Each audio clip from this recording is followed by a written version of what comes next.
के प्रांगण में 74वें गणतंत्र दिवस पर पधारे मेरे माता पिता बुजुर्गों, इस देश और समाज की थोड़ी युवा शक्ति, इस विद्यालय के आदरणीय जो गुरुजन है उनको मैं प्रणाम करता हूँ।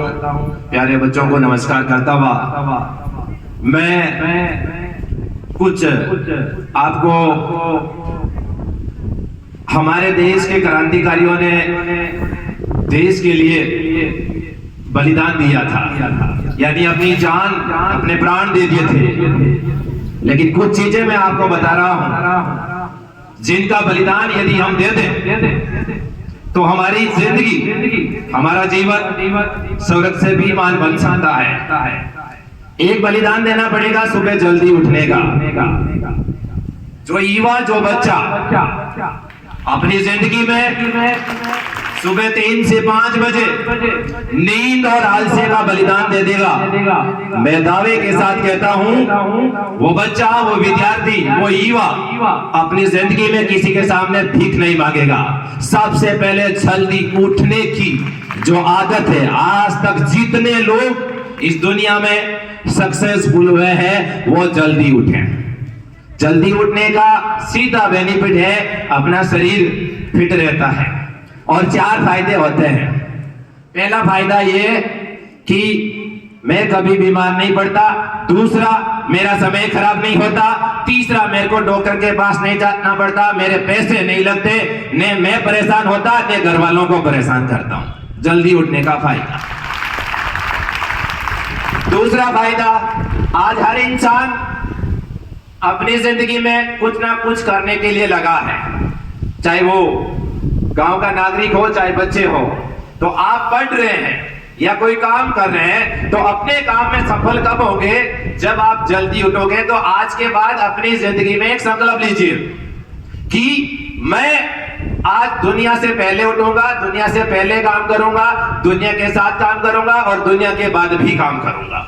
यदि ऐसा मैं सोचता हूं, क्यों देखिए अपने घर पर माता जी अपने से पहले उठते हैं, अपने से पहले काम करते हैं, अपने साथ काम करते हैं और अपने बाद भी करते हैं। इस देश को और इस समाज को चलाने वाले जो महानुभाव है वो आज भी अपन से पहले उठते हैं, अपने से पहले काम करते हैं, अपने साथ काम करते हैं और अपने बाद भी काम करते हैं। आप चाहते हो कि मैं भी अपने देश के लिए, अपने समाज के लिए और अपने परिवार के लिए कुछ करूं, या करने की आग मेरे बोलने के बाद आपके हृदय में भीतर आती है, तो आज के बाद सुबह जल्दी उठना शुरू करें। सफल लोगों की सबसे बड़ी आदत हमने ये चुराई। यदि इस आदत को आप अपना लेते हैं तो आप अपनी जिंदगी में बहुत आगे जा सकते हैं। दूसरा, आज जो बच्चे ज्यादातर एक सबसे बड़ा कारण देख पा रहा हूं वो है मोबाइल। जितने भी पेरेंट्स ने अपने बच्चों को मोबाइल दिए हैं, मैं मना नहीं करता कि उनको आप मोबाइल दे दें, लेकिन सुबह 8 बजे से लेकर शाम को 8 बजे तक ही उस बच्चे को मोबाइल चालू करने की इजाजत दें। जैसे रात्रि 8 बजती है तक मोबाइल अपने पास ले लीजिए और बच्चे को बोलिए किताब पढ़िए। यदि बच्चा आपका किताब पढ़ेगा तो बहुत आगे जाएगा। 8 बजे बाद मोबाइल आप अपने पास रखिए। कोई जरूरत नहीं, कोई बड़े बिजनेसमैन नहीं है कि उनको 11 बजे तक 2 बजे तक फोन, क्योंकि जितने भी अपराध हो रहे हैं वो रात में मोबाइल के द्वारा ज्यादा हो रहा है। ये आज बहुत देखने को मिल रहा है। तीसरा है नशा। पहले भी बताया यहाँ कि नशा प्रवृत्ति जो है, तो नशा जैसे करेंगे तो मेरा ही शरीर जो है डाउन होगा। हमारे पूर्वज, हमारे ऋषि मुनि कितने तपस्वी थे। आज हम सिर्फ एक चाय को, मैं दूसरे नशों की बात नहीं करता अपनी जिंदगी में, लेकिन मैं तो यह कहूंगा कि आप नशा छोड़ दें अपनी जिंदगी में जो कर रहे हैं या करने के लिए। पर चाय भी एक नशा है, मैं तो चाय भी नहीं पीता, और उसकी जगह सुबह आप जब उठते हैं तो गुनगुना पानी पीने की अपने अंदर आदत डालें। यदि आपने ऐसी आदत डाल ली तो आप अपनी जिंदगी में आगे बढ़ेंगे। चौथी बात यह है कि आज हम देख रहे हैं दुनिया में 2 बातें हैं कि एक लोग इतिहास देखते हैं, एक लोग इतिहास बनाते हैं, एक इतिहास रटते हैं और एक इतिहास रचाते हैं। आपको कौन सा इंसान बनना है? ध्यान दीजिए, आज के बाद आप अपनी जिंदगी में संकल्प दीजिए कि मैं अपनी जिंदगी में देश और समाज के लिए ऐसा काम करूंगा कि दुनिया मेरा इतिहास बनाए और दुनिया मेरी इतिहास देखे। अपने देश के लिए अपनी जिंदगी में आए हैं तो ऐसा काम करके जाए जिससे दुनिया तुम्हारा इतिहास बनाए, दोबारा में तुम्हारा नाम लिखे। चौथी, हम हैं युवा शक्ति। आज जो बच्चे 13-14 साल से लेके 19 साल, 20 साल, 21 साल, हमें युवा शक्ति, युवाओं के बारे में अभी बोला जा रहा था, युवा का उल्टा होता है वायु।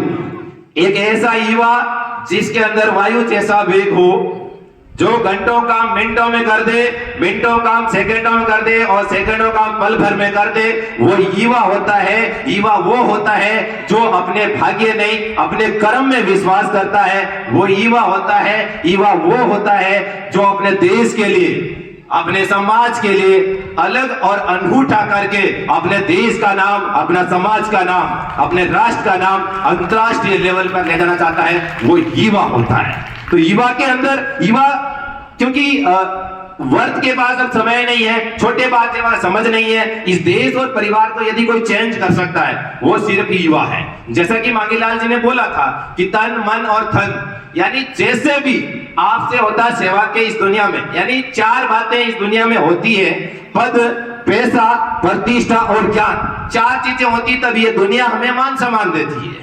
ध्यान रखिएगा, 4 चीज होती है। तो आपको लगता है कि मैं पढ़ाई में होशियार हूं, आप IAS, RS, डॉक्टर, साइंटिस्ट पढ़े, बड़ा सोचे, पद आपके पास होगा, दुनिया आपका मान सम्मान करेगी। दूसरा, पैसा, आपको लगता है कि मैं 50% होशियार हूं, इस दुनिया के बड़े बड़े बिजनेसमैन को देखिए, वो सारे ज्यादा पढ़े लिखे नहीं है, लेकिन पढ़े लिखे उनके नीचे 8 नौकर है। आपके पास पैसा होगा, दुनिया आपको सम्मान। तीसरा, प्रतिष्ठा, इस पर मैं खुद को ही ले आता हूं। अब मेरे पास न ज्यादा पद है न पैसा है, मैंने सेवा को अपना माध्यम बनाया लोगों के बीच, जैसा मेरे को आता है, योग प्राणायाम जो भी मैं सिखाता हूं।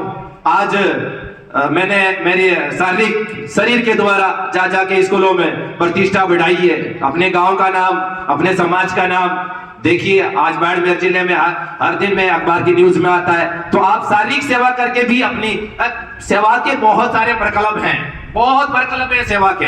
आप अपने गांव में किसी तरह की मुहिम चला सकते हैं, है ना, तो सेवा करिए, आपकी प्रतिष्ठा बढ़ी। चौथा, ज्ञान है। ज्ञान सबका ही बाप है, जितना ज्ञान आपके भीतर होगा उतना आप अपनी जिंदगी में आगे बढ़ेंगे। विद्यालय स्टाफ ने मेरे को बोलने का समय दिया, आपका बहुत बहुत धन्यवाद। जय हिंद, जय भारत।